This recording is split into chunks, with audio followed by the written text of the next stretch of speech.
एक बार भगवान से किसी ने पूछा, तुम भी कमाल करते हो, किसी को इतना खूबसूरत और किसी को इतना बदसूरत बना देते हो, आखिर ऐसा क्यों करते हो? सभी को सुंदर बनाने में तुम्हारा क्या जाता है? भगवान ने मुस्कुराकर कहा, मैं जब मिट्टी गूंथता हूँ तो सुंदरता और कुरूपता का अनुपात सभी के लिए बराबर ही लेता हूँ, पर किसी में सुंदरता बाहर रह जाती है और किसी में भीतर।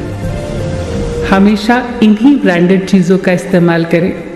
होठों के लिए सत्य, आवाज़ के लिए प्रार्थना, आँखों के लिए दया, हाथों के लिए दान, हृदय के लिए प्रेम, चेहरे के लिए हंसी और बड़ा बनने के लिए माफ़ी। जब कोई दुख आए तो उसे स्वीकार करके देखो। छोटा मोटा दुख प्रयोग करके देखो, स्वीकार कर लो। ऐसा सोचो ही मत कि मेरे ऊपर कोई विपदा आ गई है। ऐसा सोचो ही मत कि परमात्मा मेरे साथ अन्याय कर रहा है। शिकायत लाओ ही मत, गिला शिकवा लाओ ही मत। इतना ही जानो कि मैंने कुछ दुख बोए होंगे, इसीलिए फल काट रहा हूँ।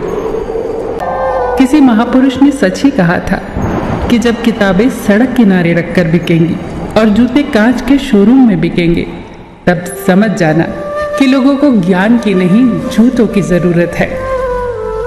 भगवान श्री कृष्ण कहते हैं कि कोई भी व्यक्ति आपके पास 3 ही परिस्थितियों में आता है, भाव से, अभाव से या फिर प्रभाव से।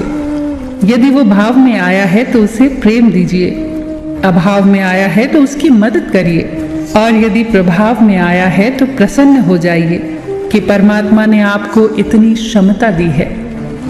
ये जिंदगी है जनाब, कई रंग दिखाएगी, कभी रुलाएगी तो कभी हंसाएगी।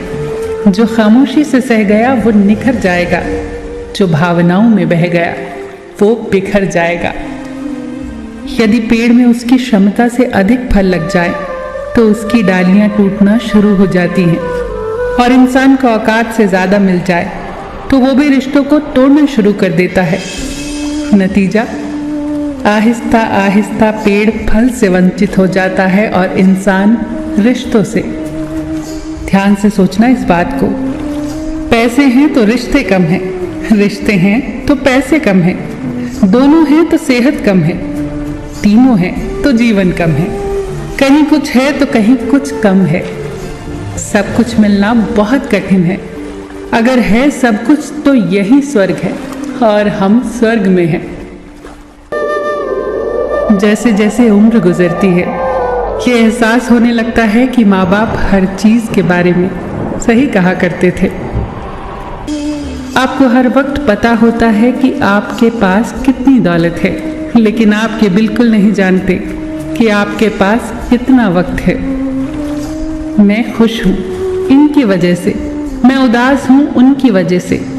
मन की स्थिति का जिम्मेदार दूसरों को ठहराकर हम अपनी शक्ति को भूल जाते हैं। अब से ये कहिए, मैं उदास हूँ, नाराज हूँ, खुश हूँ, सिर्फ अपनी सोच की वजह से। जब कोई दुख आए तो उसे स्वीकार करके देखो। छोटा मोटा दुख प्रयोग करके देखो, स्वीकार कर लो। ऐसा सोचो ही मत कि मेरे ऊपर कोई विपदा आ गई है। ऐसा सोचो ही मत कि परमात्मा मेरे साथ अन्याय कर रहा है। शिकायत लाओ ही मत, गिला शिकवा लाओ ही मत। इतना ही जानो कि मैंने कुछ दुख बोए होंगे, इसीलिए फल काट रहा हूँ। गांव में नीम के पेड़ कम हो रहे हैं और घरों में कड़वाहट बढ़ती जा रही है। जुबान में मिठास कम हो रही है और शरीर में शुगर बढ़ती जा रही है। किसी महापुरुष ने सच ही कहा था कि जब किताबें सड़क किनारे रखकर बिकेंगी और जूते कांच के शोरूम में बिकेंगे, तब समझ जाना कि लोगों को ज्ञान की नहीं, जूतों की जरूरत है। भगवान श्री कृष्ण कहते हैं कि कोई भी व्यक्ति आपके पास 3 ही परिस्थितियों में आता है, भाव से, अभाव से या फिर प्रभाव से। यदि वो भाव में आया है तो उसे प्रेम दीजिए, अभाव में आया है तो उसकी मदद करिए, और यदि प्रभाव में आया है तो प्रसन्न हो जाइए कि परमात्मा ने आपको इतनी क्षमता दी है। यदि पेड़ में उसकी क्षमता से अधिक फल लग जाए तो उसकी डालियां टूटना शुरू हो जाती हैं, और इंसान को औकात से ज़्यादा मिल जाए तो वो भी रिश्तों को तोड़ना शुरू कर देता है। नतीजा, आहिस्ता आहिस्ता पेड़ फल से वंचित हो जाता है और इंसान रिश्तों से।